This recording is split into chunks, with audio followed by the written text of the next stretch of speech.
Hey guys, welcome back. I'm Nick. This week I made apple boxes. What are they and what do you use them for? I'll explain that after I show you how I made them. I started by working on the tops and bottoms of each of the boxes. They measured 20 inches by 12 inches. I was using 1/2-inch Baltic birch, so my piece came 5 foot by 5 foot, and I started to cut the pieces down to size. If you're gonna make a full set, you're gonna need 8 pieces at this size. Then I moved on to cutting the side pieces for what's considered a full apple box. Those measure 20 by 7 for the side pieces.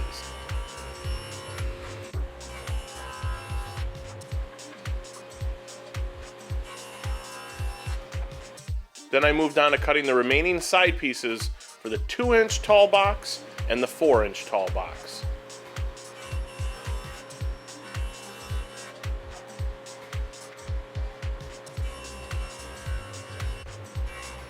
Next would be to cut the end pieces to 3 out of the 4 boxes. The smallest one's called a pancake.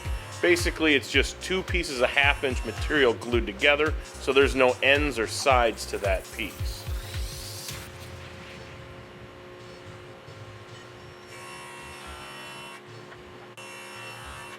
I mounted a 1/4-inch cove bit into my router table, and the idea was, on the smallest box, or what they call a pancake, I could then route half the profile into each of the pieces, and then once I glued them together, I'd be left with a nice little recess to act as kind of a finger hold or grasp area.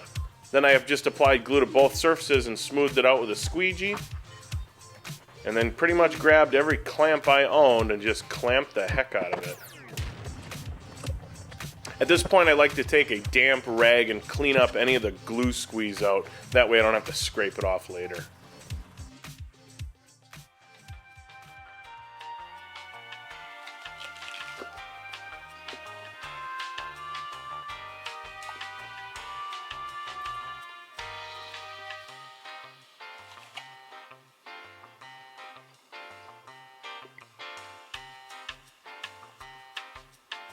Who am I kidding?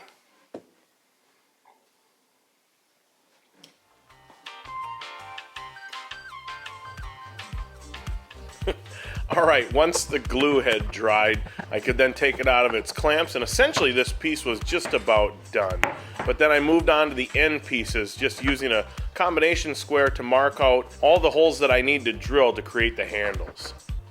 Then using a Forstner bit, I could drill the holes. I like this little drill press table because I could adjust the fence and the stop block to give me the exact location of where these holes were supposed to be drilled. Marking the board and then setting up the drill press table is kind of a belt and suspenders approach, but it makes it really difficult to screw up the location of the holes. I moved on to the next piece here, and one thing I like to do is, rather than rotate it, I like to flip the piece end for end so that I'm referencing the same edge of the board on the drill press fence. That way, if the fence is off just a little bit, it doesn't compound that, and then my handle ends up crooked. In this case, if I was off any, it would just be off to one side of center. Draw some lines connecting the holes. I could then use my jigsaw to remove the excess material, creating kind of a handle opening.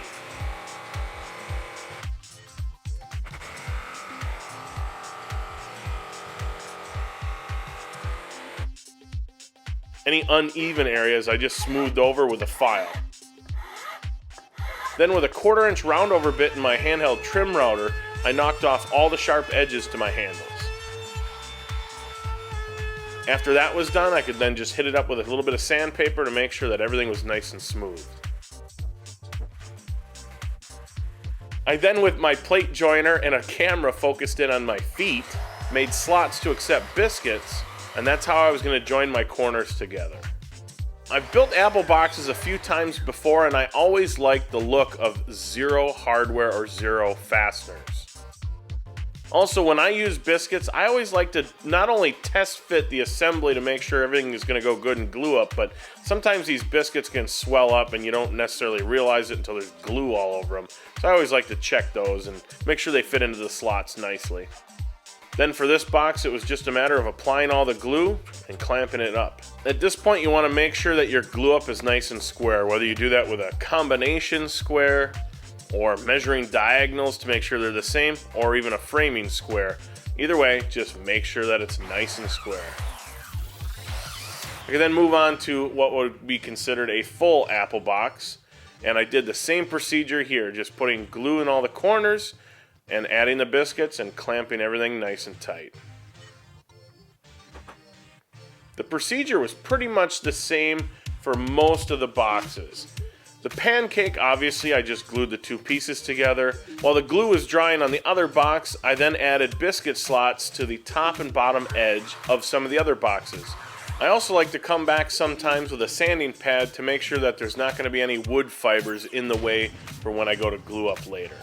The quarter apple box, I had to move the biscuit slots slightly to the corners to make sure that the slots didn't interfere with the finger holes. But pretty much the rest of it was the same, other than the fact that in the quarter, I didn't have biscuits because it wasn't wide enough to have biscuits in the corners, so I just glued them up. Once you get all your frame pieces glued up and they're ready to go, you can then install the tops and bottoms. I just add a bunch of clamps right where the biscuits are, try to clean up some of the glue squeeze out with a damp rag. At this point, I also like to add a center support or brace. I tend to use 1/2-inch material when I build apple boxes just because it's a lot more lightweight, but there could be a little bit of flex in the middle if somebody's going to be standing on this. So I like to add that center support, and that I just end up gluing in. Pretty much the same procedure with the full apple box. Add some glue, add some biscuits, and then clamp the top and bottom in place. I then switched over to an 1/8-inch round-over bit in my trim router and just eased over all the exterior corners to make sure there was no sharp corners. I also hand sanded everything lightly at this point. Then when I moved on to a finish, I just use a wipe-on polyurethane. I apply 1 or 2 coats, sand lightly, and then add 1 or 2 more coats. And here are some close-up shots so you can kind of see some of the joinery. I do really like how Baltic birch ends up looking. Well, there you go, one complete set of apple boxes. What are apple boxes and what are they used for? Predominantly they're used in the movie industry. Hollywood uses them all the time. Different news stations use them, and a lot of times photographers love them. In fact, these were ordered from a friend of mine, and he's a professional photographer, and that's what he's going to use them for. Well, what exactly do you use them for? You can prop up lights, you can have your actors or your talent sit on them, you can, get different heights to different things, whether you're using props, or like I said, you have a lighting fixture, or a camera, or a smaller tripod. And in fact, with this full apple box, or most often referred to as just an apple box, you got 8 inches tall, and they all measure 12 by 20. Then you have your half, which is 4 inches, your quarter, which is 2 inches, and then your eighth, which most people just refer to as called a pancake, and that's just 1 inch tall. But the reason that they're all the same size is that you can fine-tune the exact height in which you need. And if you have something that you're working on in either the film industry or photography industry, you can almost dial in exactly what height you either want your light or your tripod or whatnot. So they come in very handy. This design is your traditional style, I guess I would call it. There are designs out there to where this end cap comes off and then the 3 remaining boxes are smaller and they nest inside of it. I like the traditional method. And also, if you don't have a biscuit joiner, there's no reason that you can't just put some screws in here and countersink those, and that could be your joinery. But I like to make these out of Baltic birch. I also make them so that they're halfway lightweight, but I do not like to see any type of fasteners of any kind, even brad nails that are filled. I don't like that because I know what they're used for, and just in case, the photographer wants to actually keep it in the shot, it's nice enough to look at to where it doesn't necessarily have to be covered with either a canvas or any type of fabric. In fact, there's also different terminology as far as how they get laid out on a set. This position here would be the New York position. Then you have the Chicago position and the LA position. They come up with funny terms for all this stuff, but when you're on a set, it actually helps out, because if somebody says, put an apple box over center stage in the New York position, it's just real quick to know, okay, they want it in the center of the stage and they want it facing this way. But anyways, that's about all I have for you. If you guys are interested in building these, you can go over to my website, nickferry.com, and I'll have a free cut list available. It's not necessarily something that everybody's going to want to build, but the full apple box, the 8-incher, this thing is really handy just to have out in your shop, because it doubles as a nice little additional seat if you just need to be propped up a little bit, or, you know, there's a lot of different ways in which you can use it. Yeah, heck, you can put it next to your table saw, put your coffee on it. Well, until I see you guys next time, you guys take care.